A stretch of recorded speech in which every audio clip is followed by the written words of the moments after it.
Qu'est-ce que le produit intérieur brut? Le produit intérieur brut, PIB, est un indicateur qui mesure la richesse d'un pays, c'est-à-dire tout ce qui est produit dans le pays en une année. Pour calculer ce PIB, une des possibilités est d'additionner les valeurs ajoutées de tout ce qui est produit dans le pays. On distingue deux types de valeurs ajoutées.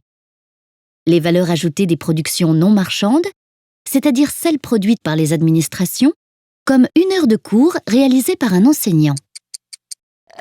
Et les valeurs ajoutées des productions marchandes, c'est-à-dire celles produites par des entreprises privées.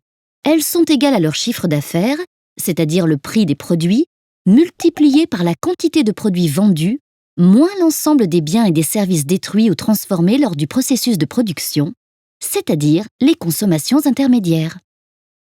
La notion de prix se retrouve donc dans les valeurs ajoutées utilisées pour le calcul du PIB. On parle de PIB nominal. Or, si les prix augmentent d'une année sur l'autre, le PIB va augmenter, alors que la quantité produite n'aura pas augmenté.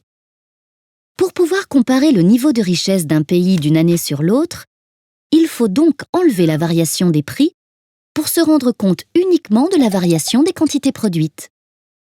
Pour cela, on utilise l'indice des prix à la consommation, IPC, mesuré par l'INSEE. On obtient alors le PIB réel. Attention, si on souhaite comparer le niveau de richesse entre pays, il faut convertir les PIB dans une monnaie unique, le dollar PPA, parité du pouvoir d'achat. Celui-ci permet de gommer les différences de niveau de prix entre les pays. Il faut également prendre en compte le nombre d'habitants par pays. Plus il y a d'habitants, plus la production globale peut être importante. On divise alors le PIB de chaque pays par le nombre d'habitants du pays. On obtient alors le potentiel de richesse de chaque habitant. Cependant, la richesse d'un pays ne se limite pas forcément à sa production, mais pourrait également prendre en compte la qualité de vie dans ce pays.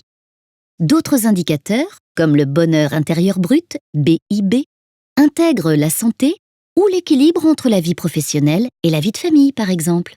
Ces nouveaux critères sont encore difficilement mesurables, mais permettent d'entrevoir une nouvelle approche de l'économie.